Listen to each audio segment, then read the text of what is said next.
And we have a tremendous group of people here that have done a great, unified, beautiful job. I want in particular, because of what she's gone through this last few days, done an incredible job. As you know, Christy, I'm going to ask you to say a few words about Texas. The first person there was first person I saw on television was you, actually. And you've worked great with the governor, who's terrific. And you might want to tell a little bit about the trials and tribulations, but we appreciate the job that you and everybody have done. You had people there as fast as anybody's ever seen, so really appreciate it. We all do, and maybe you could say a few words. Sure. Well, thank you, Mr. President. I want to thank you for your leadership. Texas is strong, and the people of Texas are incredibly strong. They've gone through something that is absolutely horrific, and it is heartbreaking to watch these families suffer the way that they are. As soon as this flash flooding event happened, you know, the governor has activated his emergency responders. Nim Kidd is his emergency management director, who is incredible, and has immediately worked with the local first responders to get help to individuals and get them evacuated, put requests into me. We deployed, sir, right away, as you know, because you and I were talking a lot during this time, the Coast Guard. We also had some assets out of Customs and Border Protection. Our BORTAC teams went in and helped with rescues and clearing debris so that we could get roads open and people get the help that they need. I think when I got there the most, sir, that day, as soon as I arrived on site, was getting a briefing from all the emergency responders, was just how unified they were in focusing on the fact that we're there to save lives. They were there to rescue people, find people who were still alive, and to reunify them with their family members. We as a federal government don't manage these disasters. The state does. We come in and support them, and that's exactly what we did here in this situation. FEMA went to an enhanced level immediately, but as soon as you signed the major disaster declaration, we were able to get them resources and dollars right away, just like you envisioned, through state block grants to help them with cleanup. And we're still there in presence, and FEMA's been deployed, and we're cutting through the paperwork of the old FEMA, streamlining it much like your vision of how FEMA should operate, and it's been a much better response to help these families get through this terrible situation. We still are looking for people. We're still looking for a lot of little girls and other family members that were camping along that river, and they will continue until they find every single person, and we will continue to help them and assist in that. I was surprised when I got there at the camp that day, right after this happened, the parents that were there, the parents that were looking for their children and picking up their daughter's stuffed animals out of the mud and finding their daughter's shoe that might be laying in the cabin, and just hugging and comforting people matters a lot. I'm extremely grateful for God's hand in that whole situation, because hundreds and hundreds and hundreds of people were saved. And this is a time for all of us in this country to remember that we were created to serve each other. God created us to take care of each other. And that when we do that, we are happier, we are more fulfilled, and we can walk alongside people on their worst day and help them get through it and come out the other side, knowing that we can continue to live a life that God has purposed for us. So they're grateful for you. Several times the day after the flooding, you and Melania were on the phone with me, and I want to thank you for that. And that meant the world. I was able to tell many of those folks that I had been visiting with you, and that you had said, whatever they need, Christy, let's deploy it and get it down there and be helpful. And on Sunday, when the families were waiting at a church to identify their children's bodies, Franklin Graham and I called in and prayed with the families and read some scripture with them, and he was incredible in making himself available to that as well. We'll be back down there in a couple of days and continue to do all we can, but this is an unprecedented event. It really is. There's been tragedies like this around the country, but everyone is unique in different situations, and the response the federal government had supporting the state through this. I'm proud of the people that stepped up and immediately came. The Coast Guard, when they came in, they had a difficult time even getting the aircraft in and landed. They had to try several times in the weather to get it in and deploy. And I think we've heard about, our one Coast Guard member that was responsible for saving over 165 people, but that entire crew did incredible work. And all the first responders there did incredible work. And I know people are getting tired now, but they're getting reinforcements and volunteers are showing up. And I just want to commend the governor and his team for being the leaders. And they're so thankful that you're letting them make the decisions and manage the response like it should be. And then us supporting them with the resources of the federal government. We've already deployed dollars to the state, much like the block grants that you've talked about. Right. So they're grateful for that, sir. There's never been a wave like this outside of the breaking of a dam, because this was almost a wave that ended up being 30 feet high, more actually. Now with the dam you can understand it, but this approached almost with that speed. When you see a dam break, it's not a pretty sight. It wipes out everything, and this is the kind of thing that built up so fast. And it's happened 2 or 3 times before over the years, but not to this extent. But tell them when you met the father who was picking up the daughter's clothing. And I had walked through so the sad. cabin where all the little girls died, and I had kind of fallen apart in there, but I walked out of the cabin, and a gentleman was standing there, and he said, that man over there needs a hug. And so I walked over to him, and I hugged him, and I said, do you work here? And he said, no, my little girl was in that cabin. And he said, and I just found her best friend about an hour and a half ago. She had passed away. And he just fell apart. And so then we just hugged and talked for probably an hour about that. But then there was the grandpa was there looking for his granddaughter as well. There was a dad there of one of the counselors. The counselor was alive, but she was dealing with the fact that she had hung on to some of these girls and was trying to keep them out of the floodwaters and had gotten hit by something and had lost 2 of the girls and wasn't able to hang on to them and was going to live the rest of her life thinking about that moment when she wasn't able to hang on to these girls. But these parents were picking up their kids' belongings out of the mud and throughout the camp and putting them in bags. And then one of the dads said, I knew 50 of these girls here. So I knew that was her dress and my daughter's friend's dress. So he was picking it up and putting it in a bag to return to her parents. And so it was and then the director was there comforting everybody who had lost his father the night before too. And he was still there trying to facilitate all of these parents grieving their children and find them. So the strength of people is incredible.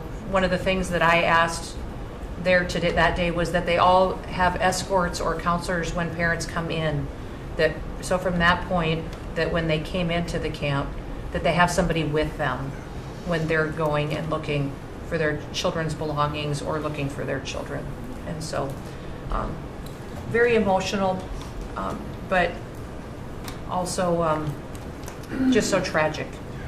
The relationship with Texas and the governor has been obviously very good for years with me, but the relationship with Texas and their first responders and us with our first responders and lots of other people, and we brought in a lot of helicopters from all over, and we had a lot of helicopters. It was actually dangerous, a lot of helicopters up there, but they were real pros, and they were responsible for pulling out a lot of people, and we got them there fast, and Texas had some good ones too, but the response has been incredible, and the fact that we got along so well, I don't know, I don't even think that's a political thing, but we got along so well, and it was so unified. I think a lot of lives have been saved. That could have been as bad as it was, and you could have lost double or triple. This thing was just really horrible. Well, congratulations on a great job, and appreciate it. I know you're going down. I'll be going down on Friday with First Lady, who will be taking a trip, and we don't want to get in anyone's way because that's what happens. The president goes and everyone's around focused on. I don't want anyone to focus on us, but it's possible they could have somebody saved still. You know, there's a lot of areas. It's a big area, and you know, probably unlikely at this point, but there could be. I mean, they're thinking there could be the possibility, but what a tragic situation. A good job, and we'll see you on Friday, and we'll finish out the day here. I think you've been reading a lot about it's a terrible topic when you talk about financial after this, but we have a big country and we've been doing very well. The tariffs, as you know, are starting to come in at record levels. Tremendous amounts of money are coming in to our country. We never did that before. We're not used to it. We only have tariffs going out. We only adhered to the rules of other nations who charged us tremendous tariffs because we were led by stupid people or people without any business sense. And I'd like to ask Scott, you could maybe talk a little bit about how well we're doing with regard to the money coming in. And the big money will start coming in on August 1st. I think it was made clear today by the letters that were sent out yesterday and today. Go ahead, Chris.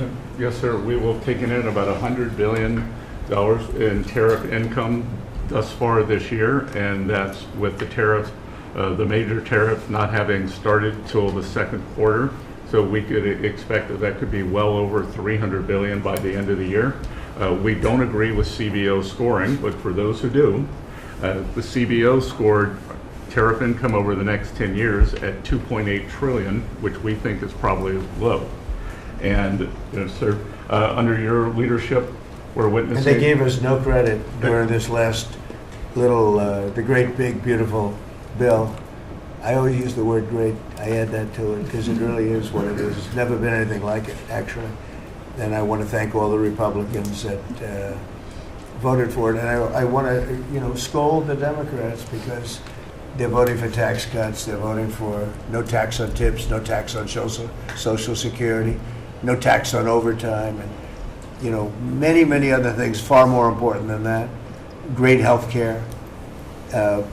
And frankly, every Democrat should lose their election because it was purely political to vote. They were told not to vote for it. So think of it. We got 218 to 2.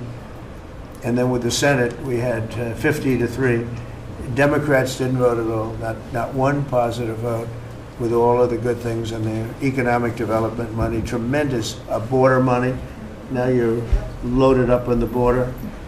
And I don't think we're going to need so much of it because we had zero come in last month, so I'm not sure how much of it we want to spend. You may think about that. You may actually think about saving a lot of money because the wall's been largely built and it obviously worked, but you may want to think about that. But so I think it's incredible when I watch the Democrats and they have standard lines like they had Russia, Russia, Russia.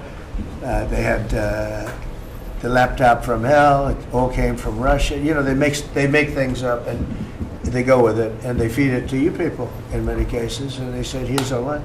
And I hear the new line is death. Oh, it's death. Everyone's going to die. There's nothing to do with that. In fact, we're saving our country.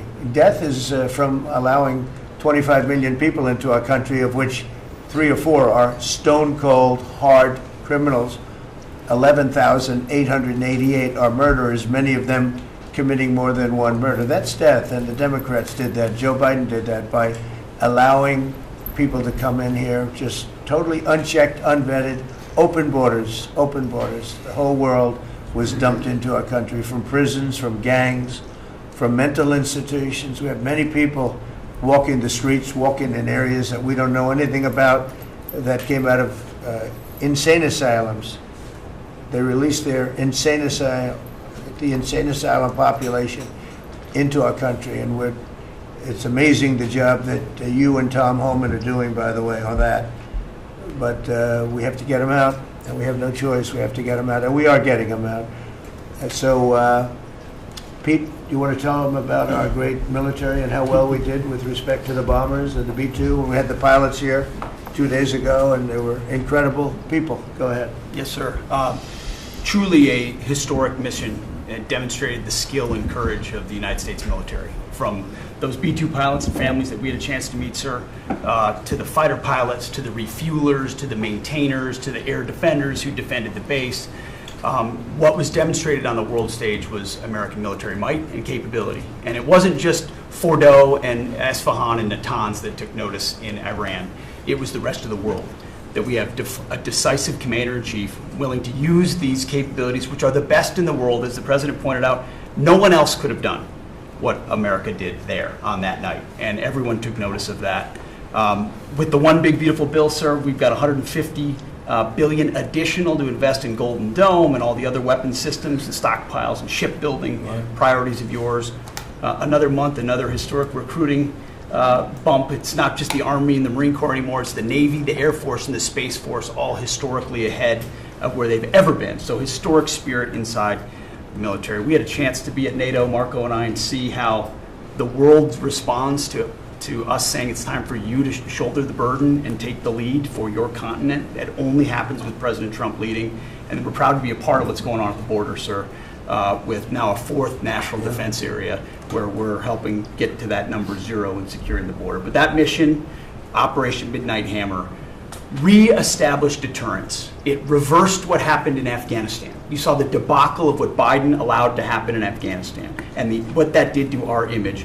President Trump said, with Operation Midnight Hammer, we're reestablishing American leadership and deterrence, and we're proud to be a part of it, sir. And our so-called enemies were watching. They watched every minute of it. They watched. There was very few people that weren't watching, actually, but they watched every minute. It was a perfect military performance, the likes of which we haven't seen in a long time. I mean, if you compare that to the same country, the hostages from years ago, Jimmy Carter, it was unfortunate for Jimmy Carter. He was a nice man, but with the helicopters going down, the sandstorms, the prisoners, they got captured, then the election and the prisoners and Reagan and all the problems. It was nothing but problems. And that was a failure. And ours was not only the pilots, I mean, those machines flew for 37 straight hours. They didn't stop. They went skedaddle. You know the word skedaddle? It means skedaddle. They dropped the bombs, and somebody said, skedaddle. Let's get the hell out of here. And every bomb hit its mark and hit it incredibly. And as you know, the Atomic Energy Commission said it's gone. That place is gone. We had a lot of fake reporting, mostly from CNN, where the scammer writer, a writer for CNN, who should be fired, by the way, she was involved with the 51 fake intelligence agents, if you remember that. She did that story, created a story out of it. She created a story out of the laptop from hell, saying it came from Russia, but it actually came from Hunter Biden's bedroom, or worse. Just a scammer, and she's still at CNN, which is pretty amazing. But we'll ask you a question about her. But they came up with this concept that maybe the attack wasn't that good. Maybe it, and I saw it happen right after the attack. I saw this person on CNN. I actually watch. I like to watch the enemy. You learn from the enemy. And I watch because you have to know where they're coming from. And I watched her say, Anderson, you know, I'm hearing stories that maybe they didn't hit their target. Maybe it wasn't that good a hit. And they were hearing stories. The next day it was a little more, and the next day a little more. After 3-4 days, she was saying, you know, I don't know. I don't think it was that. Except by that time, everybody knew it was hit perfectly. The evidence is in the planes. The evidence the pilots are the best evidence. But they actually came out of their plane because they were here the other day, and they said, it was so sad. We did such a good job. We flew into very dangerous airspace. I'll never forget, we were in the Situation Room, and they said they have entered Iranian airspace, and everyone took a deep breath because they had more missiles pointed at them, but the equipment is so good, it's stealth, way up in the air, and it was stealth, and they went right through that, and they sort of, by the time they found out they were there, they were already gone. That was the word skedaddle, get the hell out of here. But they were right in the most dangerous airspace in the world, and they took those big, beautiful, very fast, they're unbelievable planes. I mean, they become really beautiful works of art. You know, I always thought they sort of were cool, but now they look better than just cool, don't they, huh? But they dropped the loads, and literally they would hit, if you look at this table, from here to there, they had a half a refrigerator door is the way to best explain it. Take a refrigerator door, average size, cut it in half. That was their target. They hit every single one. Then we had 30 missiles, Tomahawk, shot from submarines 300 miles away. Every one of them hit their target. It was a perfect mission. Then they came back, almost 37 hours. Every plane worked perfectly. The mechanics were here too. I said, you got to get the mechanics here. We didn't have any problems. If you remember, they had a lot of problems with the helicopters, but they did fly through a dust storm, which they shouldn't have done. Sometimes you say, let's go back and try it on a nicer day. Dust and sand don't work well with helicopters if you know much about helicopters, but that was a horrible embarrassment to us. Then we had Afghanistan, which I think was the most embarrassing moment in the history of our country, and we would have gotten out. I was the one that got them down. I would have kept Bagram, the big air base, which right now is controlled by China, among the most powerful runways in the world, thick with concrete and steel. Anything could land, and right now they were 1 hour away from where China makes its nuclear weapons. I was keeping it. Outside of that, we were leaving, and I would have been out faster than them, but we would have gotten out with strength and dignity. Instead, that was the most botched up mess I've ever seen. They left all that equipment behind, and every year they have a parade running down some third-rate street with the equipment. You know, it's supposed to be Fifth Avenue. It doesn't work. But with all that equipment that they left, they should have taken every ounce of it. I was taking every ounce. I said every screw, every bolt, every nail you take out of there. And Millie said, I remember one time, sir, we're better off leaving the equipment. Why? Well, it's cheaper. I said, cheaper? You mean it's cheaper to leave a $150 million airplane rather than flying it into Pakistan or India or someplace, or just flying it straight home? It's cheap. Yes, sir. That's when I knew he was an idiot. Didn't take long to figure that one out. But they left all that equipment, but they left their dignity behind. It was the most embarrassing moment, in my opinion, in the history of our country. Not that we got out. We should have not been there. But that we got out the way we got out, with great embarrassment and death. You had 13 young people. I've gotten to know their families very well, but you had hundreds of people killed that nobody talks about. You had the other side, many people were killed. Many people are walking around with no legs, no arms from that whole thing. They left from the wrong airport. They should have left from Bagram, because Bagram was a big base with hundreds of miles of fencing and territory around it. Nobody would be able to get near it. And they left. So, we've done a great job, and I think people are really starting to see it. They're starting to appreciate it. Pete's done fantastically. That mission was a work of art. And I have spoken to some of our perceived, I don't know if they're enemies, but they're perceived as being potential enemies. And they essentially said the same thing. Very impressive. There wasn't a thing that we didn't lose an engine. We didn't lose it. They landed and they were cheered. But the sad thing was they were cheered, and one of the pilots said, we were a little concerned because when we got out, we were told that on television they were reporting that we may have missed our targets. Sir, we hit every target. That's what I do for a living. We hit every target. In fact, when the bombs hit, a yellow haze came over the horizon that I've never seen before. It just lit up the whole horizon, brighter than the sun. It was like looking into the sun. He goes, we hit our target, because you know what that was exploding. And but they were a little downbeat because they listened to that fake CNN reporting and the fake New York Times. They worked together to try and say that it wasn't perfect. They couldn't say what they missed. All they could say is, maybe it wasn't perfect. And you ought to fire that reporter immediately. You should fire her. Real fake. And so I just want to congratulate those pilots. And a lot of people don't like bringing things like that up. I do. I always like confronting, because otherwise the public doesn't know that you're a bunch of crooked people. But they know, they've learned, and the media has to straighten out their act. The media is down to 17% approval. You got to do a little better than that. It's important for the country that you do better. I think they ought to make a lot of changes. I think changes are going to be made to the media, but it's hard to have a really successful country if you have a corrupt media, and we really have a corrupt media, and nobody really knows why. I mean, why would you want to have open borders and criminals pouring into our country? Why would you want to have men playing in women's sports, transgender for everyone? You'll have to figure that out. But some of you don't. I mean, I'm looking at some people, they love the country, but I look at other people and they can't. But we're really proud of our military. It was, and the people that maybe don't like us or want to play games with us, because I think that had you not had the situation in Afghanistan, I don't think Putin would have gone in. I think when Putin looked at how stupid and incompetent that operation was, he said, wow, this might be a chance. And we're dealing with him now too. We're not happy with Putin. I'm not happy with Putin. I can tell you that much right now, because he's killing a lot of people. And a lot of them are his soldiers and their soldiers, mostly. And it's now up to 7,000 a week. And I'm not happy with Putin. Okay, any questions? Yes. Yes, sir. You just said that you're not happy with Vladimir Putin. Is there anything that you plan to do to act on that feeling of unhappiness? Well, I wouldn't be telling you. Don't we want to have a little surprise? You know, one of the things we did with the attack is that, and you asked that question, I didn't mean to be rude, but I'm in a rude because I'm looking at some of these crooked people up here, so I'm rude, but your question was asked very nicely.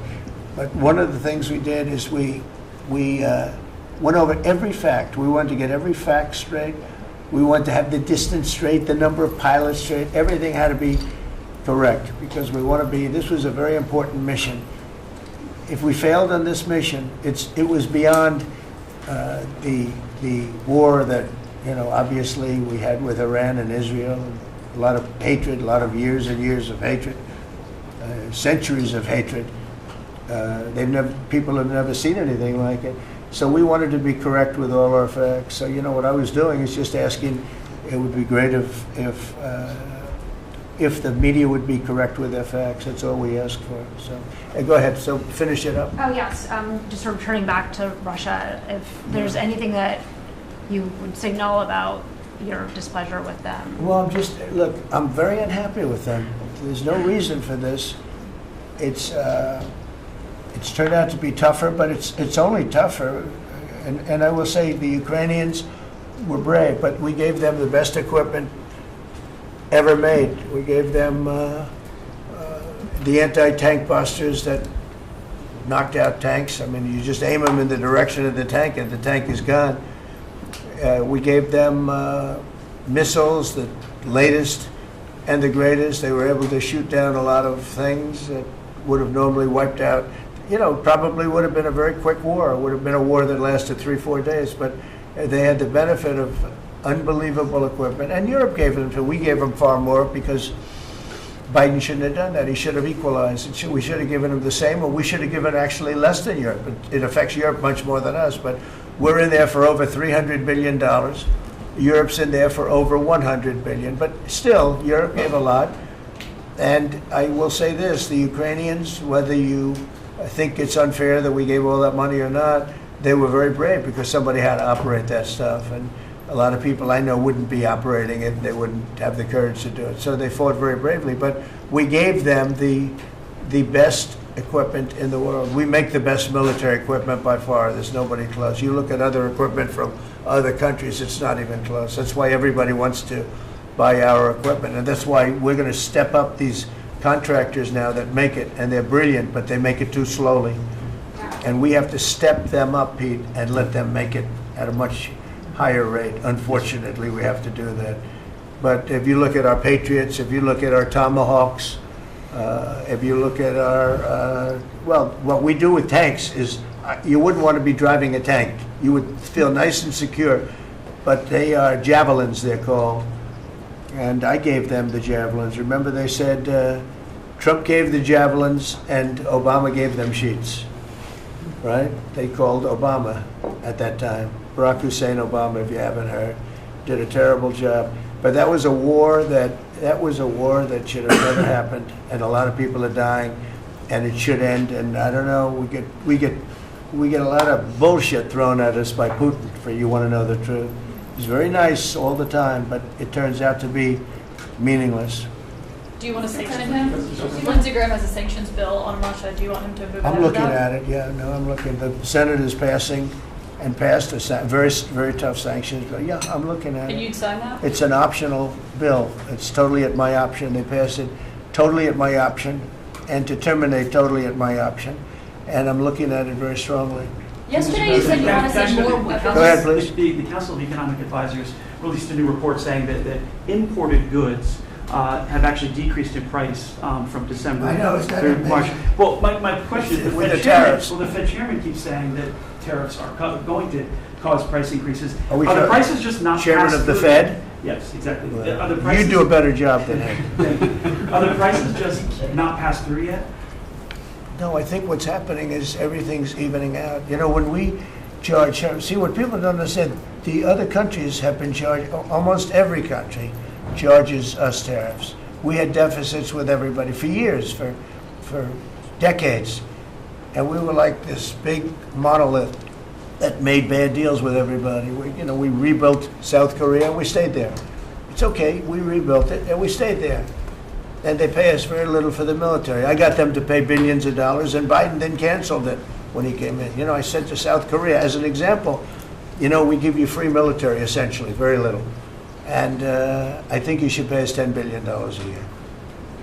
And they went crazy. But they agreed to 3. So I got 3 with a phone call. And I was satisfied. I said, but next year we have to talk. And then we had a rigged election, and we never got to talk. And you know what Biden did? They probably went to him and they said, listen, Trump treated us terribly, and we shouldn't be paying anything, and he cut it down to nothing.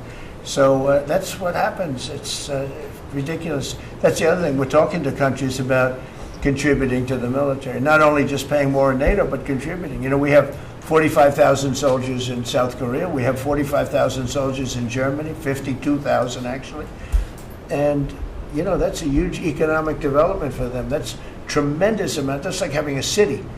That's tremendous money for them, and it's a tremendous loss for us. So we're talking, in a very nice way, we're talking to them about it. It's very unfair. We supply the militaries to many very successful countries. I mean, South Korea is making a lot of money, and they're very good. They're very good, but, they should be paying for their own military. President Trump, could I ask you a question about Jerome Powell as well, and then a question to the Attorney question General? about what? Jerome Powell, and then I have a question for the Attorney General. Jerome Powell, who you've been pressuring to lower interest rates, he's facing accusations of lying to Congress, which is a potential crime about the Well, opulent. then he should resign immediately. We should get somebody in there that's going to lower interest rates. Do you want congressional Why don't you Republicans to call look for into- his resignation? Do you want congressional Republicans to investigate and It's pursue okay and with punish? me. I think he's terrible. I think, look, we're paying, I call him Too Late. T-O-O, Too Late, like Too Tall Jones for the Dallas Cowboys, right? Too late. He's always late. But he wasn't late with Biden before the election. He was cutting him like crazy. It didn't help too much, did it? But he was cutting him like crazy before the election with Kamala and Biden. He was trying to get them in, I guess. I don't know. He was recommended by somebody that worked for me. I like you better. If I could ask the Attorney General a question too, President. Sure. Your memo and release yesterday on Jeffrey Epstein, it left some lingering mysteries. One of the biggest ones is whether he ever worked for a American or foreign intelligence agency.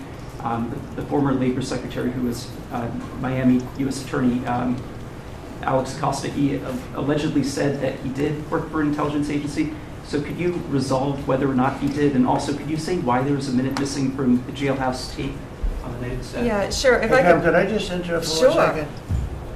Are you still talking about Jeffrey Epstein? This guy's been talked about for years. You're asking, we have Texas, we have this, we have all of the things. And are people still talking about this guy, this creep?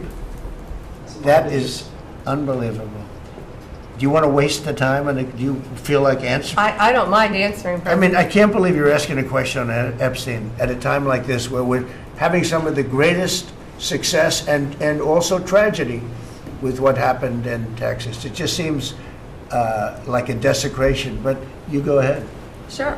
First, to back up on that, in February, I did an interview on Fox, and it's been getting a lot of attention because I said, I was asked a question about the client list, and my response was, it's sitting on my desk to be reviewed, meaning the file along with the JFK, MLK files as well. That's what I meant by that.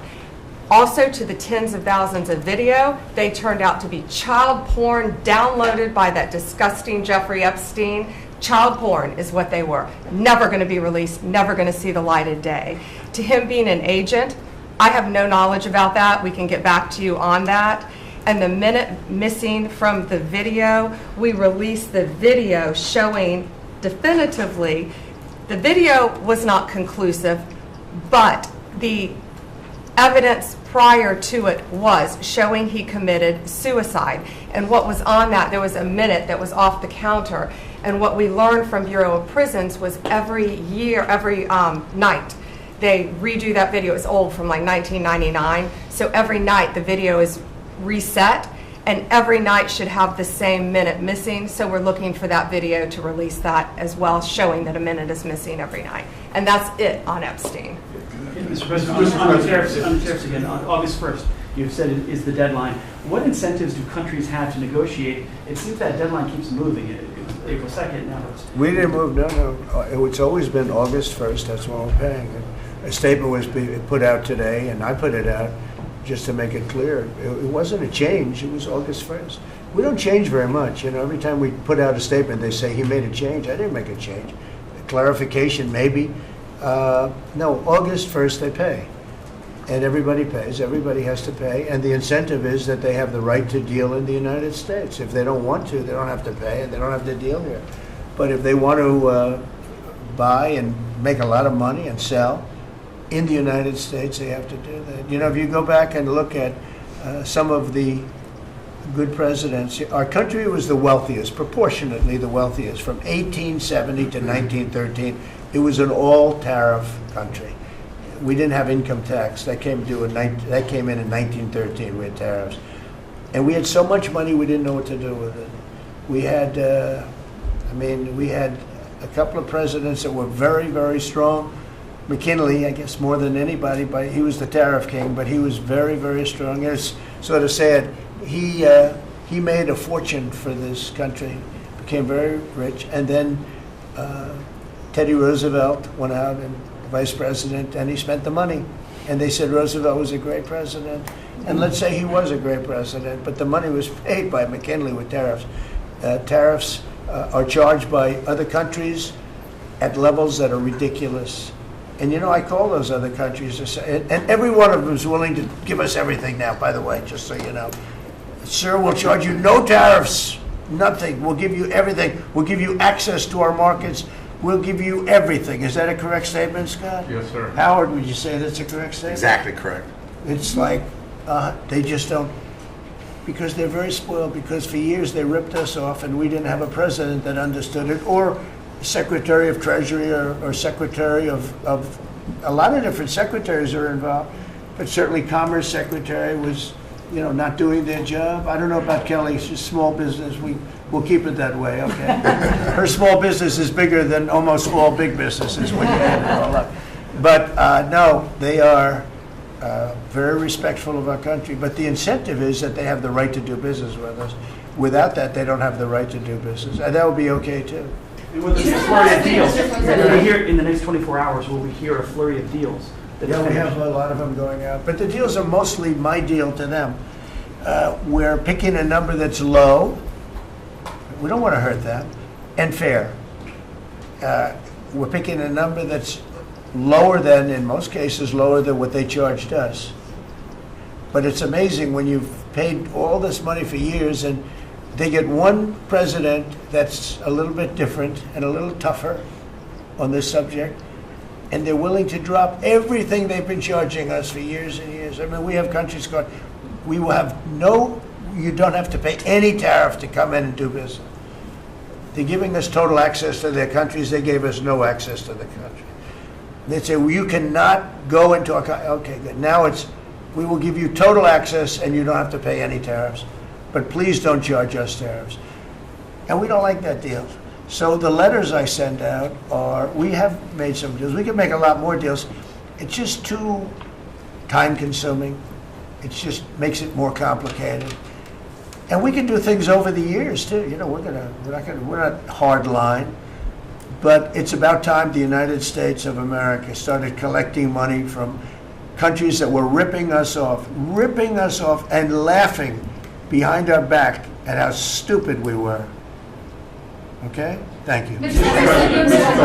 President, Yellow. On the tariff issue, so you talked about India coming, but then a couple days ago, you issued a new tariff threat to members of the BRICS countries for, Yeah. if they aligned with anti-American policies. 10% charge. That would be India, Brazil, That's Russia, right, they have to South pay Africa. 10% if they're in BRICS. Because Right. BRICS was set up to hurt us. BRICS was set up to degenerate our dollar and take our dollar as the standard, take it off as the standard.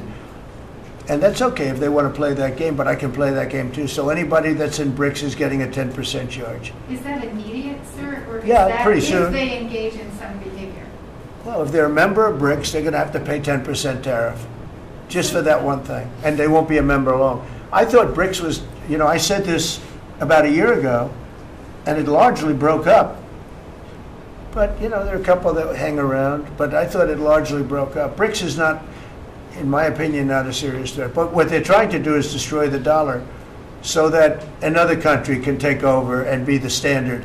And we're not going to lose the standard at any time. If you have a smart president, you will never lose the standard. If you have a stupid president like the last one, you would lose the standard. You wouldn't have the dollar as you. And if we lost the world standard dollar, that would be like losing a war, a major world war. We would not be the same country any longer. We're not going to let that happen. The dollar, you ever hear the expression, dollar is king? The dollar is king. We're going to keep it that way, okay? And I'm just saying, if people want to challenge it, they can, but they're going to have to pay a big price. And I don't think any of them are willing to pay that price. But I said last question, Does that jeopardize? Thank you, Mr. President. Are you optimistic about reaching a tariff deal with the European Union soon? Well, the European Union has been speaking to us, Ursula and the whole group, and they've been very nice. They treated us very badly until recently. Now they're treating us very nicely. It's like a different world, actually. They've treated us very badly. They were among the toughest to deal with. Actually, in many respects, they were much worse than China. Look at what they do to our companies. They sue Apple. They sue Google. 17 billion they got from Apple on a lawsuit that they didn't have a case. They have, judges that are European Union judges. And they take so much money away from our country in terms of that, in terms of other things that they do. They're very tough. But now they're being very nice to us, and we'll see what happens. We're probably 2 days off from sending them a letter. We are talking to them. I just want you to know, a letter means a deal. A lot of people say, we got 200 countries. We can't meet with 200 countries. We have a few trusted people that know what they're doing, that are doing a good job, but you can't do it. You have to do it in a more general way, but it's a very good way. It's a better way. It's a more powerful way. And we sent them a letter. You read the letter. I think it was well crafted. And mostly it's just a little number in there. You'll pay 25%, 35%. We have some at 60, 70. Those are ones with massive, where we have massive trade deficits because they've treated us very badly. But I would say in every case, I'm treating them better than they treated us over the years. Don't you agree with that? I do. I could have done much. I could have been much harsher. I don't want to do that. We want to have relationships, but in every case, they treated us far worse than I'm treating them. I'm treating them very good. I could go higher with the tariffs, but I don't want to hurt them. That's why when you just read it, you come up with the number. It's so incredible that prices are actually going down. Just so you know, when I got in, everyone said, "Oh, eggs are going through the roof." That was the first. I was in for about 4 days, and they started screaming at me about eggs. They said, "That's Biden's problem." I didn't know about eggs, but eggs went up about 5 times. You did a fantastic job, and we ended up shortly getting. In fact, for Easter, they said, "Go out and buy plastic eggs. You can't use real eggs." Well, we bought 200,000 eggs for the White House for the Easter egg hunt that we have at the White House, and there were eggs. We had the price down, and now the price is lower than it was before. We did a good job with eggs, but we did a good job with groceries. Our prices are down in this country. A big part of it's oil. The oil, you had a couple of places last week. You had $1.99 for oil, for gasoline. Nobody thought they'd see that. I want to get it lower if I can. but we've done a good job. You've done a very good job. Do you want to say a couple of words about that, you and Chris, about what's happening with energy? Well, absolutely, but I would say on the pricing side, President Trump, the fact that you've endorsed and supported a policy of energy dominance, that sends a signal to the market that we're going to have more supply. You talked during the campaign about inflation being a country buster. You've broken the back of inflation in 6 months among all the other things you've accomplished. We have no inflation. And we've got, and then heading into the 4th of July, these were the lowest gas prices at the pump in 4 years.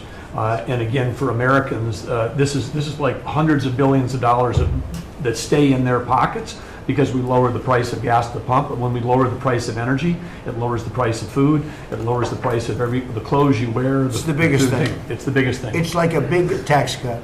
When you get energy down, every 50 cents is like a massive tax cut, and we've gotten it down much below that. You know, we had great energy, great low prices, everything else. When the election turned over, I'm trying to be nice about it.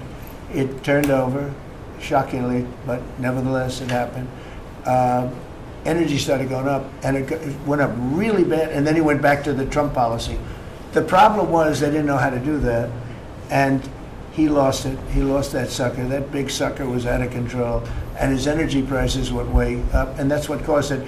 But it was also stupid spending. They spent money like, they used to use the term drunken sailors, but I won't use that term. Although it is very descriptive, I won't use that term. I refuse to use it. But they spent money at levels that nobody had ever seen before, and trillions and trillions of dollars wasted on the Green New Scam. Greatest scam in the history of our country, other than maybe Russia, that might have been. But the Green New Scam was the single greatest scam in the history of our country, and continues to be, but it's weakened badly. It's hobbling along because people are finally getting it. But they spent trillions of dollars on the Green New Scam, getting nothing for it. Devised by a couple of young people that weren't even good college students, you know? Not even good students. Check out their marks. Can you clear something up, Mr. President, on what you said last night? Not for CNN. You said you The were last, Not for the CNN. last, Go ahead. the You last said jobs you report, in the sent last jobs more report, arms to Mr. President, in the last jobs report, the manufacturing jobs actually lost 7,000 jobs. When will the investments that you've been talking about have an effect Well, on they're manufacturing? building the plants now. About 7 have started. We're going to have hundreds started within a short period of time. Lee Zeldin, who may be the most important man in this room, I'm sorry, but he's the one that gets the permits, whereas he's the one that has to get the permits for the plants and the factories, and permits that used to take 5 years, he's getting in record-setting times. AI, we're leading China a lot in AI, and if we go with this, you know, I'm allowing the plants to build their own electric. I'm allowing them to become an electric utility, so they can produce their own electricity, because we need double to be successful with AI, which is the biggest thing now. We need double the electricity that we have, which is hard to believe. We need even more than that. And they're building plants with their own electricity substations. They don't have to use the grid. And anything they build extra, they're putting into the grid. So we're supplying the grid with brand new electric sources. And you know, it's funny, when they came to see me, they never even asked for that. I told them about it. The reason they didn't, they thought that was an impossibility. You're not allowed to build your own electric. These are massive investments that are being made in building electricity for their plants. And they're going to have, I think, Doug, a lot of electricity left over. And that electricity is going to be passed into the grid and give us no more, you know, like you look at California. They have blackouts and brownouts every week. They're totally out of control. They have a really incompetent governor. Where's Chris? Is he here? Do you want to speak to the subject? Yeah, I think a huge thing in the One Big Beautiful Bill, Mr. President, because of your leadership, is the ending of these subsidies, as you call them, the Green New Scam. That saves our country $500 billion over the next 10 years. But American taxpayers were paying twice. They're paying that money, $500 billion in the subsidies, and they were paying more expensive electricity price. If you subsidize something, you should at least lower the cost of it. But in this case, we were subsidizing something and paying more for it. So the One Big Beautiful Bill had two huge things: ending wasteful spending. Wind, solar, and batteries combined are 3% of U.S. total primary energy. 3% for $1 trillion, another $500 billion coming. That's just not a good investment, hurting our businesses, hurting our consumers. And the one big beautiful bill also unshackled oil, gas, and coal development in the United States, onshore and offshore. Secretary Burgum has been working tirelessly on how, by getting the government out of the way, private businesses will develop more resources in the United States, lowering costs for American consumers and making much better leverage for the United States to help our allies abroad and reduce the power of our adversaries abroad. So just a huge win on the energy front all around, and I thank you for your leadership. We're setting records now on energy, and there'll be nothing compared to what they'll be in about a year from now, but we're setting records. And wind is a very expensive form of energy. It's very bad for your beautiful surroundings, the plains and the valleys, and the birds are dying all over the place. You know, the whole thing is a disaster. They're almost exclusively made in China. Not that I have anything against China, because I don't have a great relationship with President Xi, but I asked him, how many wind farms do you have? He makes them, but they don't have a lot of wind farms, I'll tell you, very, very few.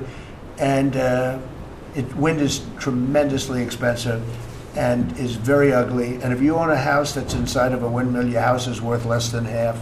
And you hear noises. And interestingly, in New England, you probably read, where for 50 years they had 2 wells washed up. 50 years. And last summer, they had 14 washed up. Now, I'm not saying that's the wind farm that was built, but maybe it is, right? Probably is.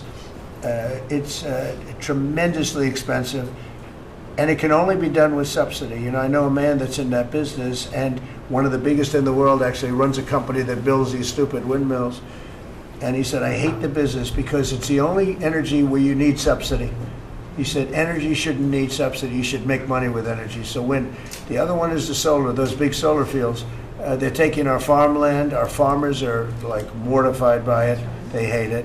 It's very, very inefficient and very ugly too. You know, probably better than a windmill, but you go around and you see all these things that are 3 miles long by 3 miles wide, and you say, what the hell is that? And it's a lot of plastic from China.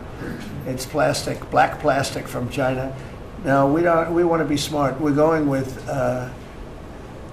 look, China right now is building 58 coal-fired plants, 58, big ones. They have 62 on the books to build. We've reintroduced clean, beautiful coal, because, you know, you can do a lot with coal now, clean, beautiful coal, and natural gas, and all of the other things that we have. But we don't want wind, and we don't want solar, because they're a blight on our country. They hurt our country very badly, and smart countries don't use it. Solar sounds good, I will say, and I like, on occasion, you'll see a roof which is made as solar brick, but it's a smaller use. We need the kind of thing that's going to fire up our plants, and it's not going to be wind, you know, that is very intermittent, as you probably know. But they've spent a fortune. They've spent trillions of dollars on this stuff. And I'll just give you one other story. A friend of mine is a very successful guy. He went back to see his mother in Minnesota. He hadn't seen her in a long time. And he wasn't back for 10 years, which isn't a nice story. I mean, you don't see your mother for 10 years. She's got some difficulties, which I know the guy, he does have some difficulties. He's very successful, but probably not the nicest person. It was actually longer than 10 years, but he went back and he told me he wanted to go and look at the valley. There's a valley in Minnesota that he thought was so beautiful. And I hadn't seen it in a long time. He's driving along the road. He said, oh my, I'll use the word gosh, oh my gosh. He said, oh, he said, it looked like a junkyard. You had 159 windmills. They were all over the place. Some were old, some were newer, different companies, different shapes, different sizes, different colors. Many of them were terminated meaning closed. You can't take them down because the environmentalists don't let you bury the blades because they're made out of a fiber they say is bad for the earth. So they want you to put them up, but they don't let you take them down. But many of them were turned off. He said it looked like a junkyard. Go to Palm Springs, California, and take a look at that pile of junk. And you go into a wealthy neighborhood. Before you get there, you have to ride through hundreds of windmills that are Most of them are turned off, they're rotting, they're rusting, they're 30 years old, 20 years old, and they have a very short life. You know, those windmills have a very short life, especially the ones that are in the nice salty Atlantic Ocean and Pacific Ocean, where the salt just gets under that steel and decimates it. No, it's a horrible, horrible thing for our country. And I speak out. It would be nice to say wind, because it sounds so good, doesn't it, Doug? Wind, wind. But it's not. It's these ugly machines, and they're all made. You got to see. Some are a little taller, a little shorter. They're made by different companies. They have different stocks. They have different blades. They have different everything. It is so horrible. And if you look at smart countries, they don't use it. Smart countries don't use it. And we're now a smart country. We're not we're a brilliant country.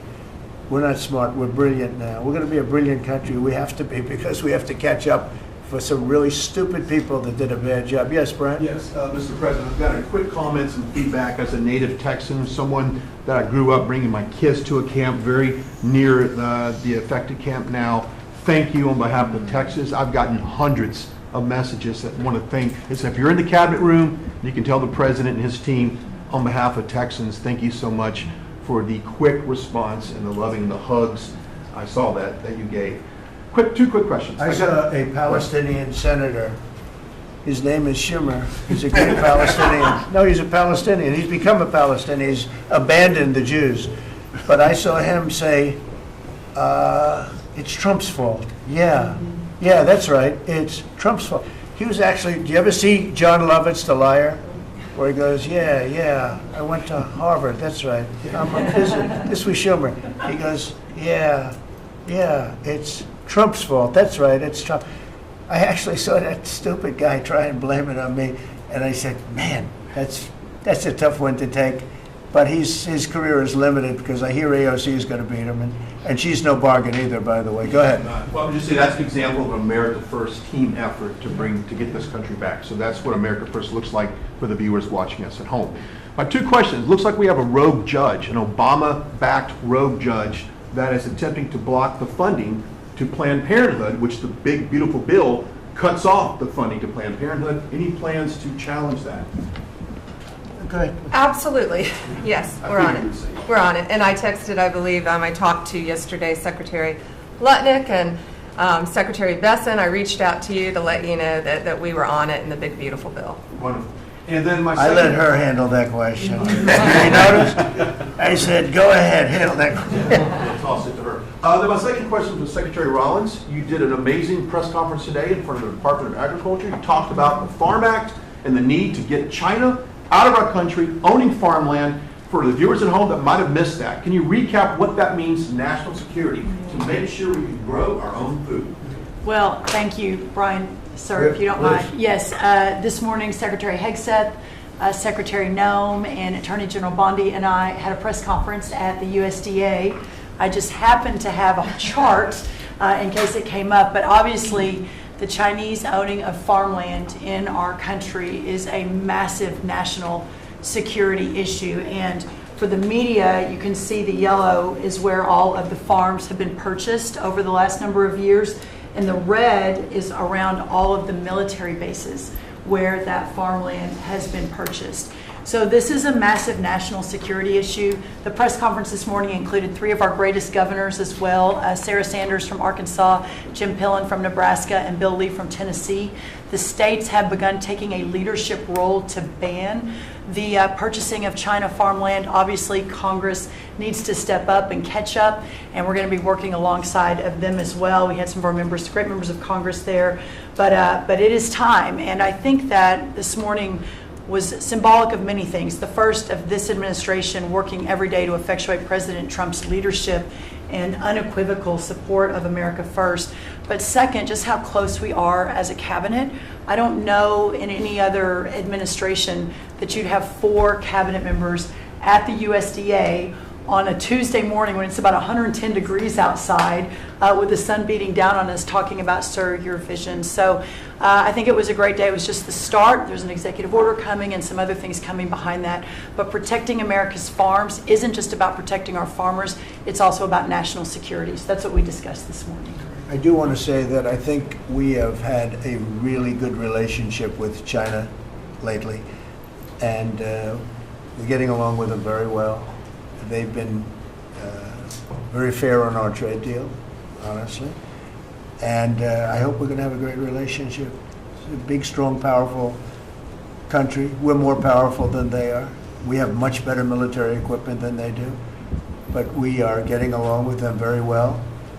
I'm getting along with President Xi very well. We speak often.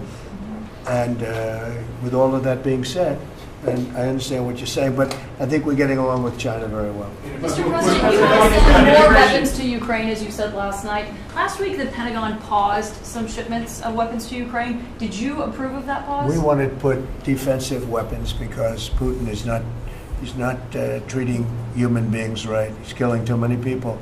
So we're sending some defensive weapons to Ukraine, and I've approved that. So who ordered the pause last week?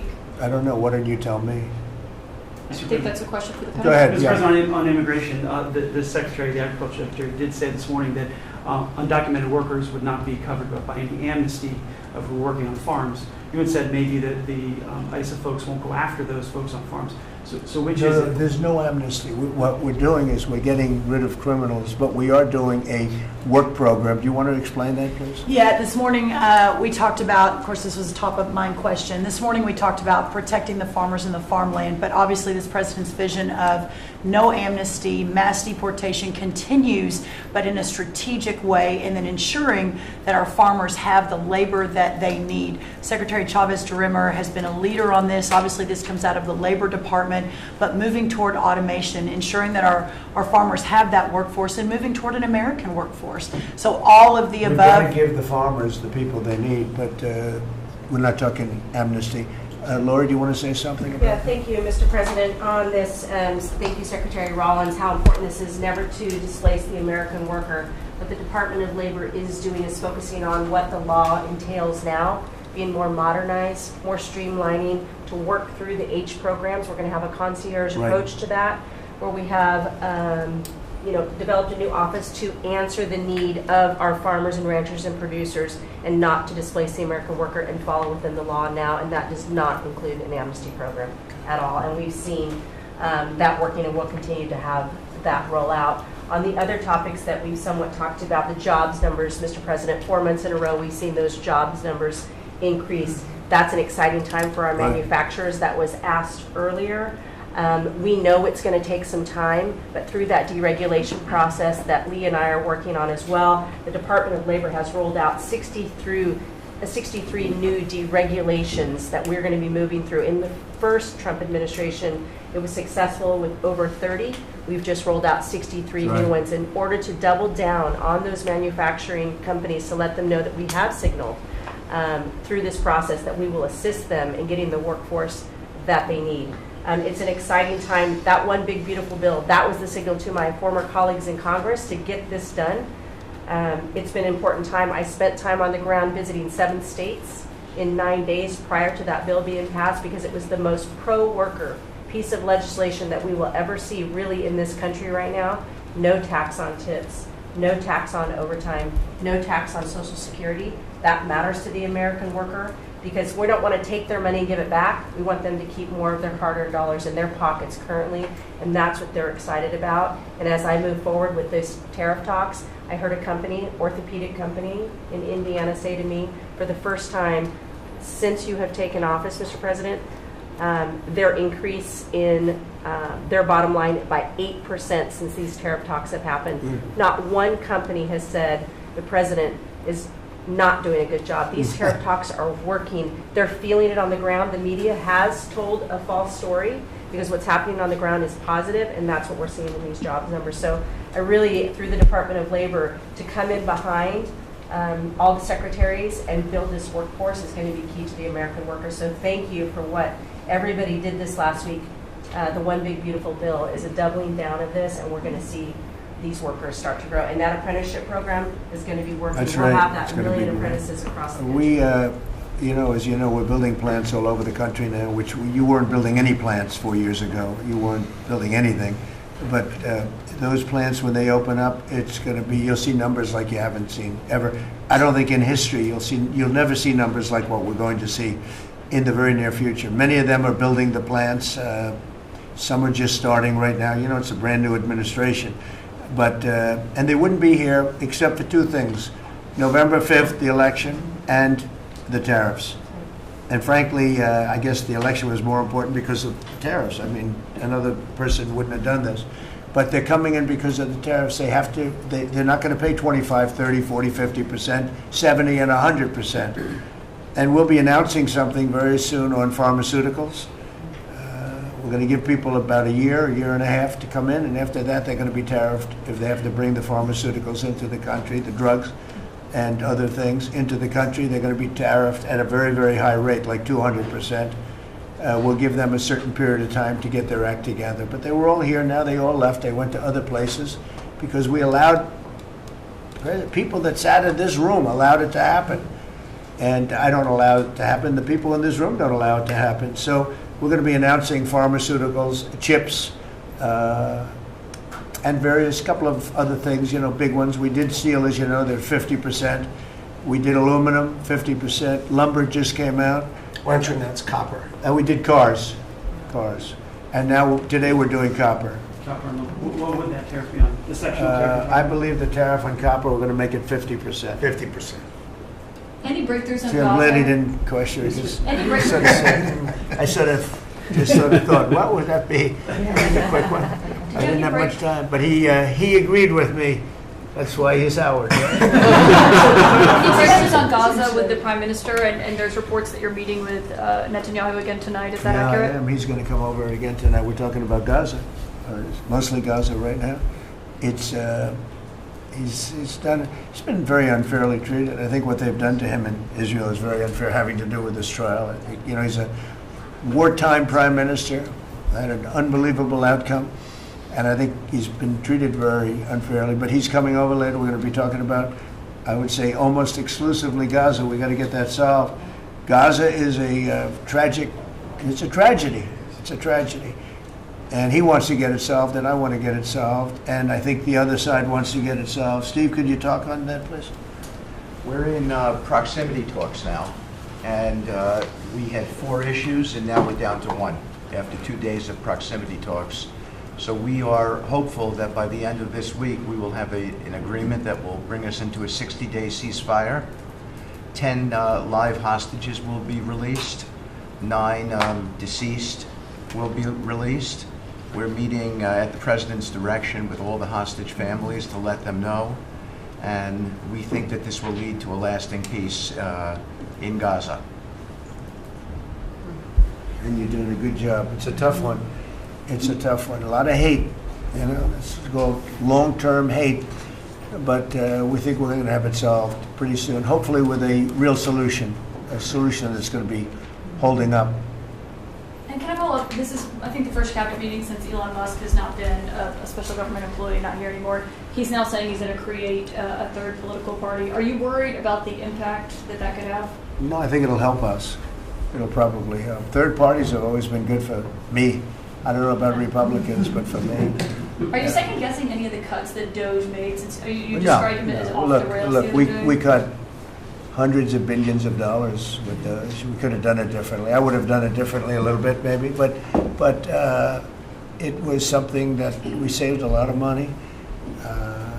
You can always second guess. I guess some of the people in this room maybe would have done it slightly differently, and some would have done it exactly the way it was done.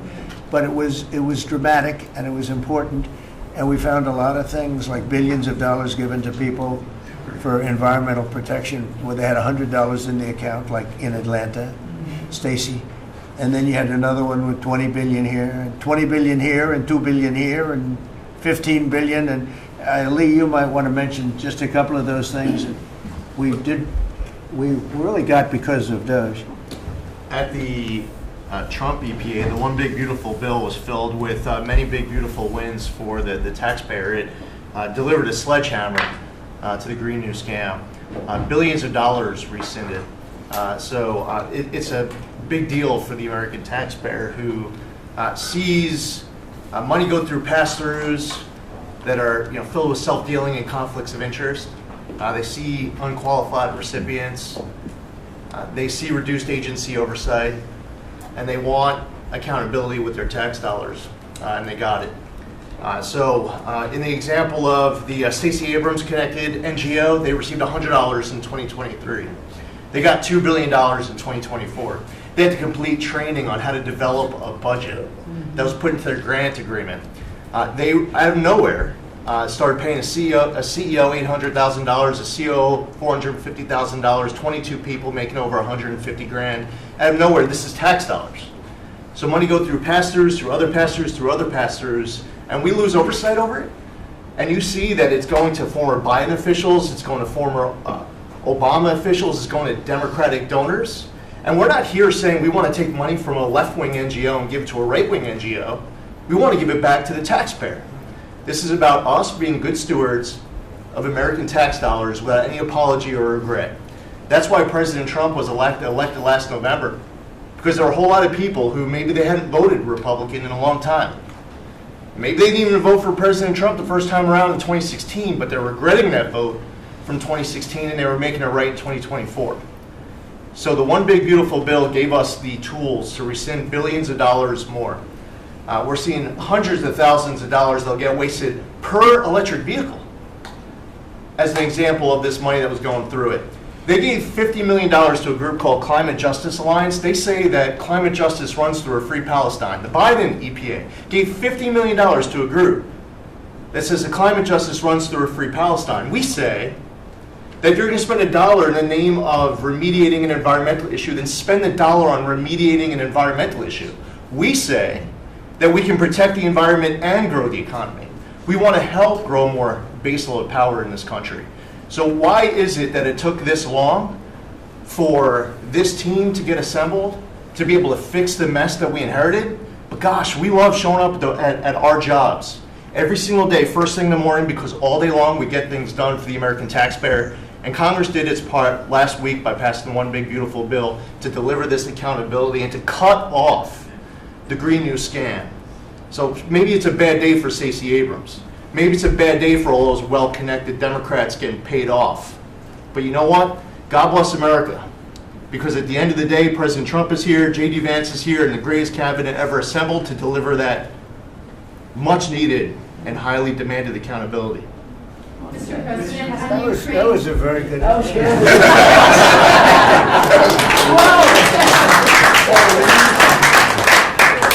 And that's from the heart. That's from the heart. On Ukraine, the Ukrainians have asked the International Court to go after Russia for using toxic chemicals in the site. Germany and Germany and the Netherlands have had intelligence saying that. What does U.S. intelligence believe, and what do you believe about the use of chemical weapons? And would you agree that that's a case for court? Want to ask John maybe to discuss it, if you'd like, John? Well, Mr. President, obviously chemical weapons, if it's documented in its use, it's illegal. It's against all international laws of armed conflict and treaties. And obviously I can't share in this room with this audience the intelligence that I can share with you privately, but obviously you're not going to stand or allow for any violations of international law by anyone. That's right. Thank you. Could I ask Sean to Department of Transportation, Sean Duffy, former great congressman, very popular, decided to go out and make a couple of bucks. He made a lot. Then he got bored with that, though. He likes serving people better, the people. And could I ask you to just discuss a very important subject to me, and that's the modernization of our equipment at airports so that planes aren't crashing into each other and bad things don't happen. It should have been done many years ago. We were going to do it, and then the election precluded that, unfortunately. But we're doing it now. Could you tell them where we are? Yeah, if I can start with Newark. You guys all covered what happened in Newark. We had outages for a couple of 30-second outages a couple months ago. We have, in 2 months, Mr. President, it's historic speed, laid new fiber lines for communication. and tested those in the next month. So those new lines for the Philly Tracon that controls the Newark airspace, they're up and running, lightning fast speed. June was the most on-time June ever in the history of Newark for air travel. So that's going incredibly well. By the way, we shouldn't have dealt with this because Joe Biden and Pete Buttigieg had moved the center from New York to Philadelphia. They didn't test the lines. They didn't do the work, which is what brought us all these problems. But in the big beautiful bill, we got $12.5 billion. This is a historic investment in air traffic control. And so what the money is going to allow us to do is move from copper to fiber all over the country. So new copper lines. We think we can do that in a year and a half to 2 years. We have radar that dates back to the 1950s, some of it from the 60s and 70s. We get brand new radar across the country as well. We have some infrastructure money to build TRACONs and centers, the en route centers that control the traffic across the country. So this is a massive new start to rebuild air traffic control. And again, this is dilapidated. Americans think that their government takes care of them and makes the investments that are necessary to make the country work. And for 30, 40 years, the investments weren't made. And so under your leadership and direction, we are making those investments. And per your direction, right now we are interviewing what we could call a general contractor or an integrator. One company to manage. It's a massive project. The FAA is not qualified to manage this kind of a project. So we are now going through the process of finding who that one company will be to manage the whole project. We'll interview those companies together and make that selection. So we'll write one big beautiful check to one beautiful company that'll be responsible for this whole build. But if I could just make one last point, this is not enough money. We're going to need more. But this is a massive new start. The biggest investment. We'll need some more money on top of it, but a great start from the big beautiful. It's a starter. It was very important to us, and just to cover that, there have been accidents, and my pilots, I would often hear them say, "Oh, good," and they would use a different system, a different country to land in New York. They'd use the radar and other things from a different country. I said, "What's that?" He said, "Oh, our system is so bad." And I knew that. We were all set to start, and Boot Edge came in, and what they did was so crazy because they hooked it copper into fiber, into steel, they had all different systems. They had hundreds and hundreds of contractors, different contractors for different airports. They spent billions of dollars, and they made the system worse because you can't hook copper into fiber. It doesn't work that way. You just can't do it. It's not doable, but they tried to do it. It didn't work out too well. And in the end, it was just a complete disaster. We want to have one great company. Now, Raytheon's going to bid, IBM's going to bid. We have 5 or 6 bidders that really are good and do this stuff. And we want one, because I know about overruns. I look at the railroad out in California, headed up by one of the worst governors in our country, who I used to get along with actually, but he's just, when you lose 25,000 houses and you would have had your cities burned down. If we didn't step in, Los Angeles would have been burned to the ground. But you look at that, and I said, I really know how to build, and you got to have one guy, one contractor, one great one, whether it's IBM or Raytheon is good, but you have 4 or 5 that are really, really great, and they're all bidding against each other. But you don't want to have one doing the wire and one doing the digging and one doing the demolition and then they're all saying they all blame each other because they're saying they were late and therefore you have to pay me millions of dollars more money. I know the system so well, and we're going to have a great company do the whole thing. We're going to get a fantastic price. Maybe we'll get them. They're very big and very strong, and maybe we'll get them to make a contribution toward getting it done at the right price. But we're going to have a great system. When we finish, we will have the best system on earth, done by one of the 2 or 3 best companies. There are only a few companies can do this. This is not. But if you would have seen what this other group did, they were going crazy. They had, I heard 3,000 contractors. And then when it all came together, guess what? It didn't work. It's a disaster. So we're going to have in a pretty short period of time, so it'll take us about 2 years to build it. and we'll have a contract given out probably over the next couple of months. We have some great bidders, some great companies that want to do the job. You're going to have great air traffic control. Yes, can I just make one last point on this? So the last administration signed a contract with an American company to fix the copper to fiber, and that contract was a 15-year contract. The system is failing today, but that's how idiotic and incompetent the last administration was. And under your leadership, we're saying, listen, we don't have time. We don't have 15 years. We don't have 5 years. We have to do it right now. And so the president always talks about on time and on budget. We have embraced that. We are going to be on time and on budget. And by the way, you mentioned a train out in California. Stay tuned for probably give us 5 days and you'll have an answer on what's going to happen with the $4 billion that we potentially have invested on a train that's going to go nowhere. It's going to be $120 billion that'll never connect San Francisco to LA. Again, the last administration wasted so much money on projects that never work. If you're going to have high-speed rail, you're going to invest billions, we should actually have high-speed rail in America, not boondoggles that fund political friends and allies and family They had members. from San Francisco, inside of San Francisco to inside of Los Angeles. Should have never been built because airplanes do it better. And you could drive it. You could drive it. No problem with driving it. The roads aren't even crowded. So they were going to do this. Somebody's idea. Somebody got paid off a lot of money and they started it. It was going to cost a very small amount of money. And it ended up costing literally hundreds of times what the original. And now what they did is they said, well, going into the city is too big a deal. So we'll leave it 25 miles short of the city. So now they're leaving it. They're not going to finish it, really. It's not the same project. So now they're leaving it outside of San Francisco and outside, short of each. They just want to get it done, and I've never seen cost overruns. You know, if you have a cost overrun of 10%, you should be ashamed of yourself. 20%, you should not do any more jobs. This is a cost overrun of 2,000%, something like that. It's unlimited, and it's not finished. And maybe it will never get finished. And I told Sean, look at it from every standpoint, but we don't want to, you know, we have federal money going into that, and it's like throwing it out the window. So whatever you can do to stop it. $15 billion and not one track has been laid. $15 billion and we're 16 years into the project, not one track.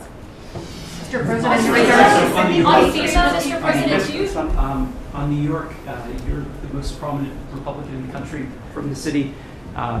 What do you want to... Anywhere else, too? I don't want to be a wise guy. Perhaps I could. Maybe Marco. But how do you want Republican voters in the city to vote in the upcoming mayoral election? Should they vote for Eric Adams? Should they vote for Sliwa? Should they pick someone else? Look, number one, you have a communist running, and you shouldn't vote for him. He's a disaster. He's leading. He's got the Democrat nomination because that shows you where the Democrats have gone. He actually wants to take over the grocery stores of John Catsimatidis, who's a great guy, a rich guy, grocer, does a good job, wants to take over. He actually called me the other day. He's concerned his stores are going to be taken from him, and they won't be run like John runs them. Believe me, he runs a good operation. But he actually said he wants to run his own grocery stores.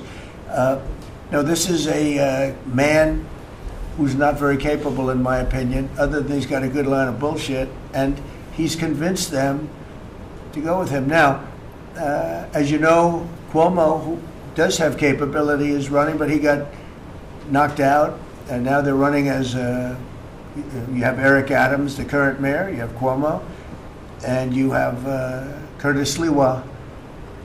And Curtis runs every 4 years. He seems to be a fixture on the running scale. But you know, it's I'm not getting involved. But I can tell you this: I used to say we will not ever be a socialist country, right?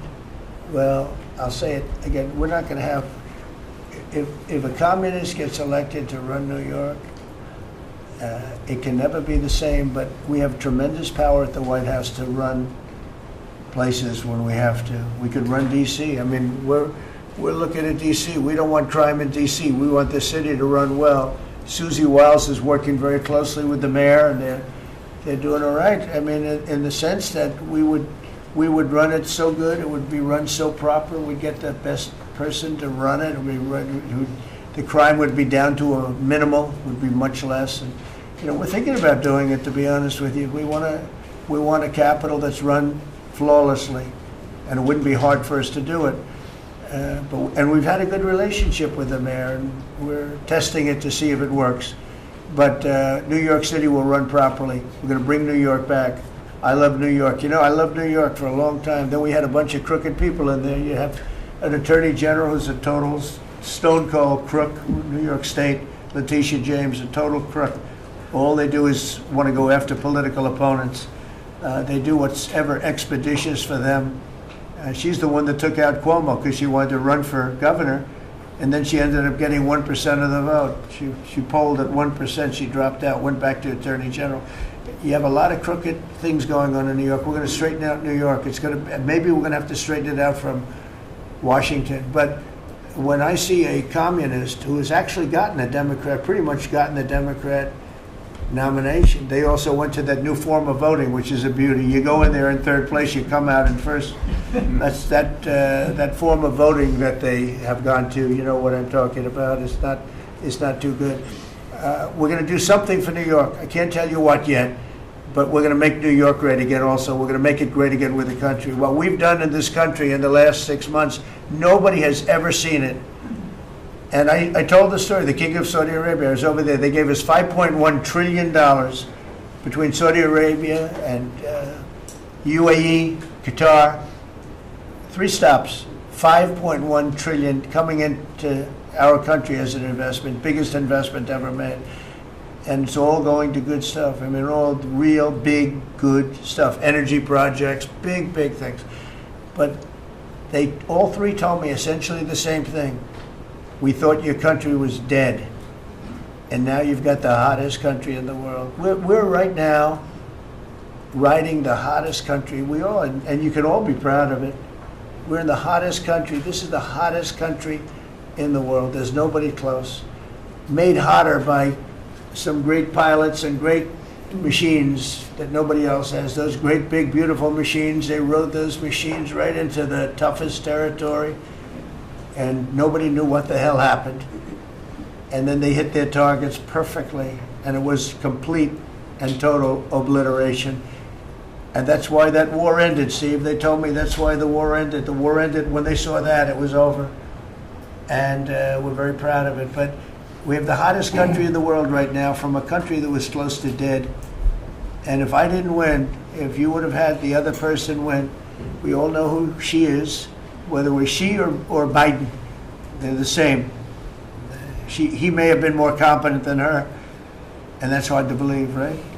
But if you had that ideology in, I don't believe you would have had a country anymore. I think you would have had a country that was broken up. But we had a dead country. Now we have the hottest country in the world, and everybody knows it, and everybody said it. Mr. Vice President, do you have anything to say? Well, thank you, Mr. President. I just want to say that I'm very proud of the whole team. I think everybody has worked together. You see Pete and Marco and Steve working on some of the diplomacy, Christy and Pam working on the border. We just have a really, really solid team, and we've done a lot of good work. And in particular, I want to congratulate the White House staff led by the President on getting the One Big Beautiful Bill passed. I was personally skeptical, sir. I never told you this, but I was skeptical we'd be able to get that thing done by July 4th. We did it because we worked together and we worked very well. So it's an honor to be a part of it, but I'm really proud of you guys for doing a great job.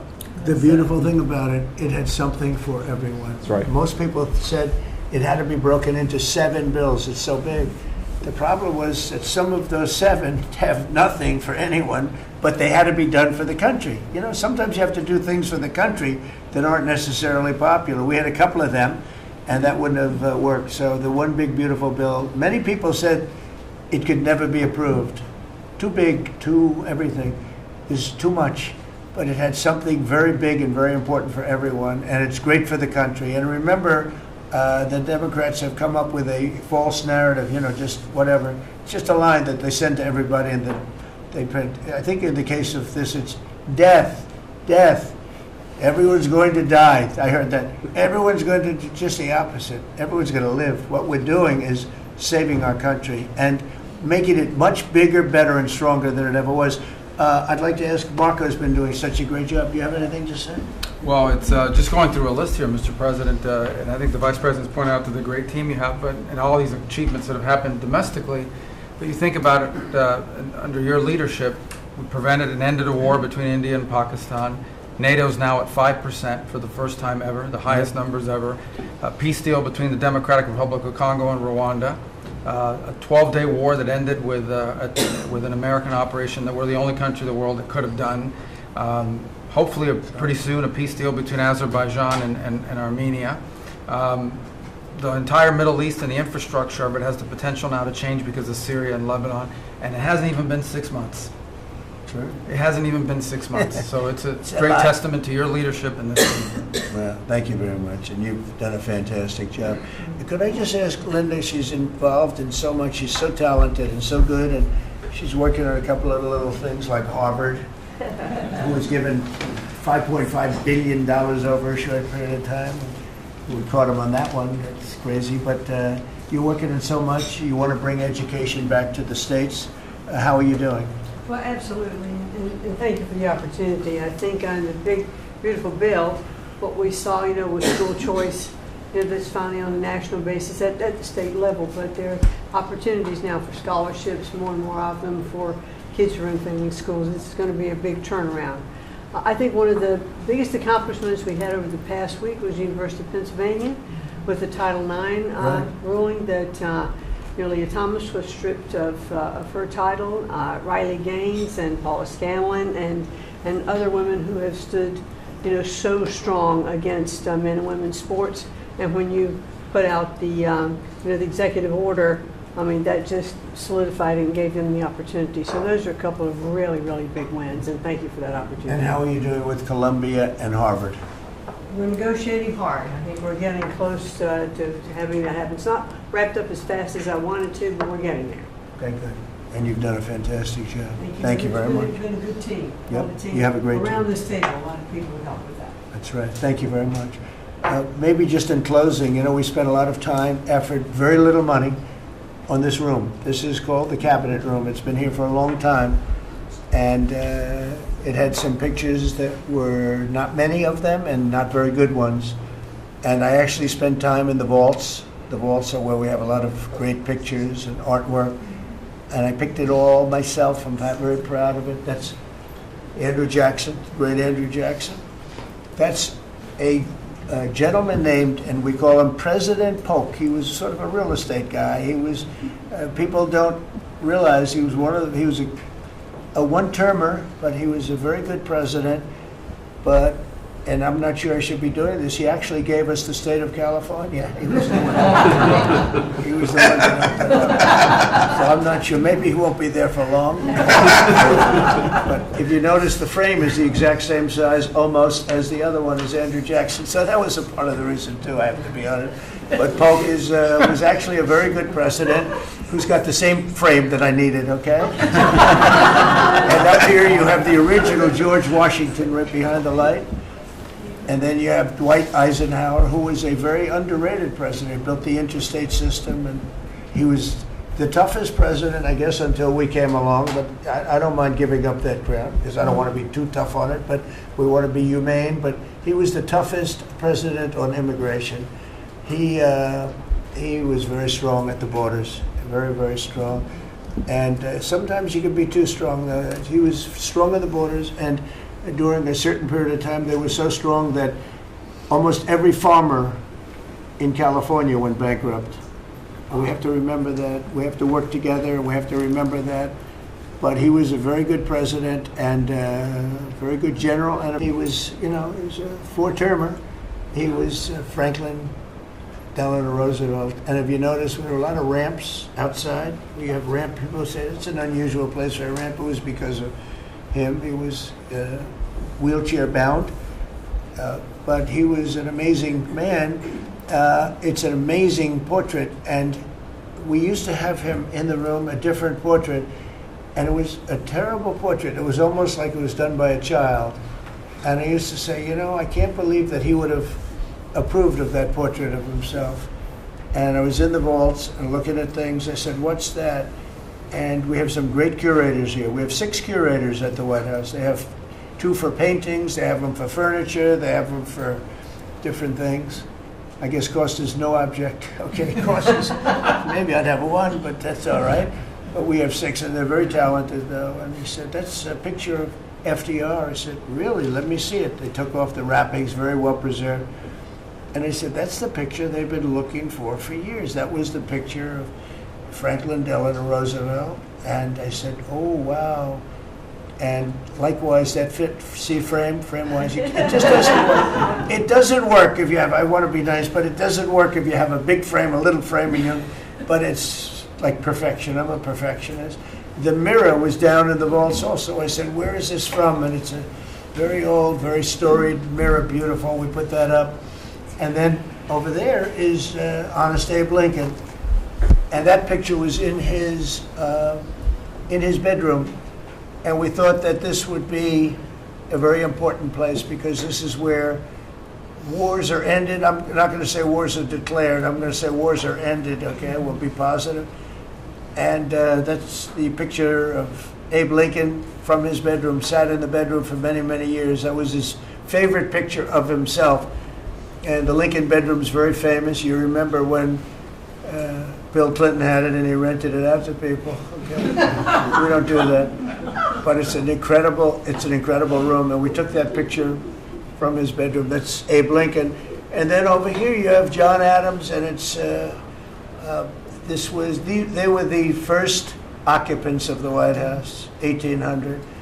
And John Quincy Adams, Mrs. Adams, they were the first occupants. So we have them looking at each other, and in between their stare is Abraham Lincoln trying to make peace. And that picture was in a room that I have that was not important, like the cabinet. I gave it up. I said, I have to give it up because that's one of the greatest pictures of the White House. The White House is tremendous art. And the Oval Office, when we're there, we'll go over that. That's really been something. Then we got the drapes, so we got the whole thing. We got new drapes. We got new, wasn't a big expense, very, very small. And we took some of the chinaware and silverware and trophyware, they call it, from the vaults, and we had it cleaned up. Hadn't been shined up in 100 years. Some of this has sat in the vaults for over 100 years. Amazing. Over 100 years. Many of the pictures that were put up in the Oval Office, as an example, those two as an example. So he was president. They moved in 1800, and he won the election, I believe, in November of 1800, John Quincy Adams. And we thought that would be, he was considered to be a good president, and he was the first occupant of the White House, so it sort of made sense. And I love the frame of those pictures. Look at those frames, you know? I'm a frame person. Sometimes I like frames more than I like the pictures. And we have the flags of the Marines, and Space Force now has its own flag. I'm very proud of Space Force, but the Army, Navy, Air Force, Marines, Space Force, the whole thing. And Coast Guard is right there. You never forget the Coast Guard. They do a great job. So we have the flags throughout the office. And it's really become quite a beautiful place. I don't want to tell this, Marco pointed it out. I was going to leave the clock. So as president, you have the power. If I go into the State Department or Department of Commerce or Treasury, if I see anything that I like, I'm allowed to take it. Do you believe this? So I'm in Marco's, I see this gorgeous clock, grandfather clock, and there it is. I said, Marco. I didn't know about it. I had to read him the rule and regulation. I said, Marco, I love this clock. Look at it. It's beautiful. He said, what clock? I said, the clock that's in the other room is incredible, and nobody gets to see it there. Marco, I tried to talk him into it first, and it sort of worked, and then I had to use a little more. He said, I'd love to take that clock out and put it in the cabinet room. He said, no, are you serious? I said, Marco, I have the right to do it, Marco. And he said, all right, what the hell? So that's his contribution to the cabinet room. But it's, by the way, it's an incredible clock. And, you know, it's an important room. So you may see it again. Maybe we'll move it back someday. Anyway, so that's pretty much it. But it really is great. Here we put out, you know, these lamps have been very important, actually. whether people love them or not, but if you see pictures like Pearl Harbor and Tora Tora Tora, you see movies about the White House where wars are being discussed. Oftentimes they'll show those lamps or something like those lamps, something that looks like them, probably not the reals, because I don't think they were allowed to. This is a very important room. This is a sacred room. And I don't think they made movies from here. You never know what they do. But they were missing medallions. See the medallions on top? They had a chain going into the ceiling. And I said, you can't do that. You have to have a medallion. They said, what's a medallion? I said, I'll show you. And we got some beautiful medallions. And you see them. They were put up there. It makes the lamps look better. So we did these changes. And, you know, when you think of it, the cost was almost nothing. We also painted the room a nice color, beige color. And it's been really something. The only question is, will I gold leaf the corners? You could maybe tell me my cabinet could take a vote. You see the top line moldings, and the only question is, do you gold leaf it? Because you can't paint it. If you paint it, it won't look good because they've never found a paint that looks like gold. You see that in the Oval Office. They've tried for years and years. Somebody could become very wealthy, but they've never found a paint that looks like gold. So painting it is easy, but it won't look right. And the question is whether or not we should gold leaf it. Linda, do you have an opinion? I gold leaf it. You like it the way? No, I gold leaf it. You'd gold leaf it?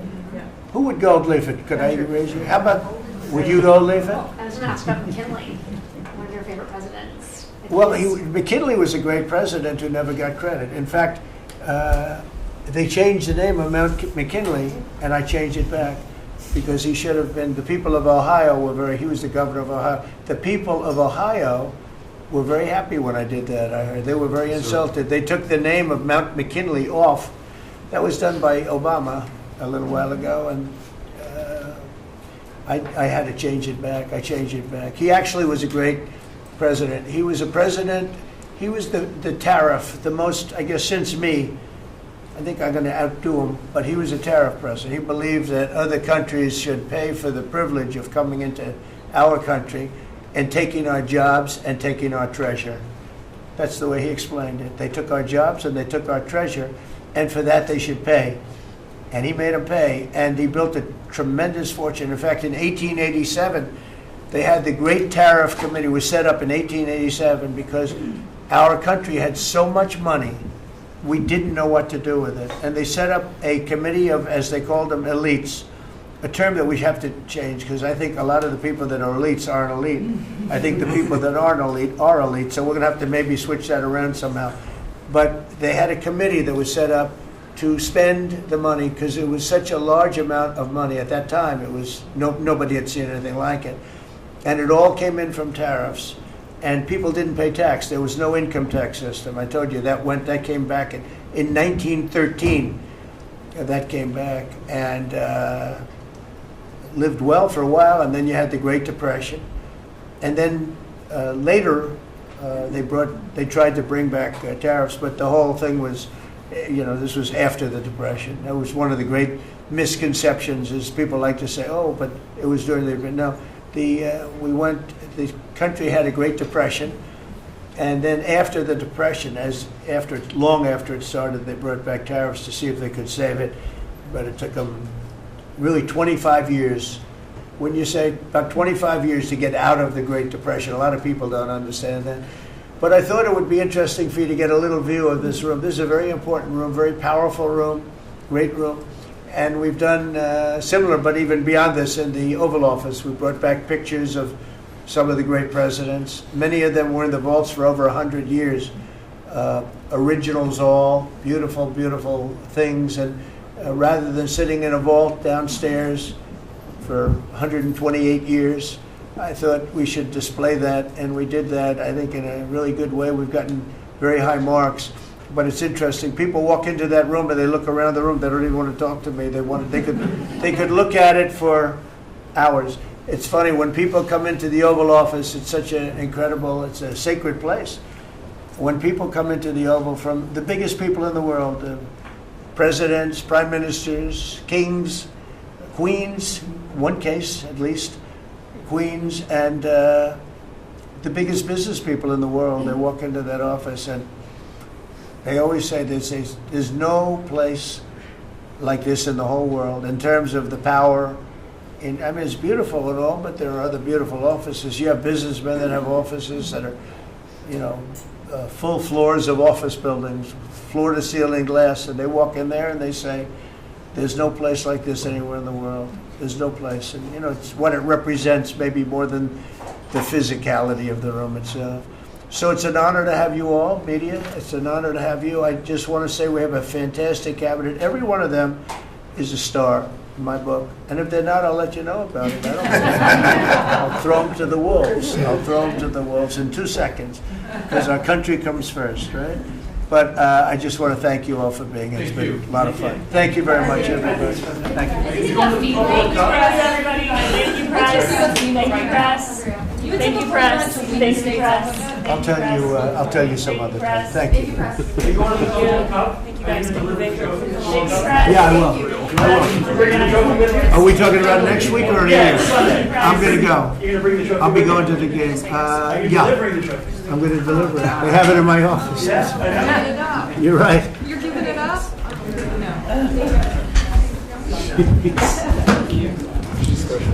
Oh, she's good.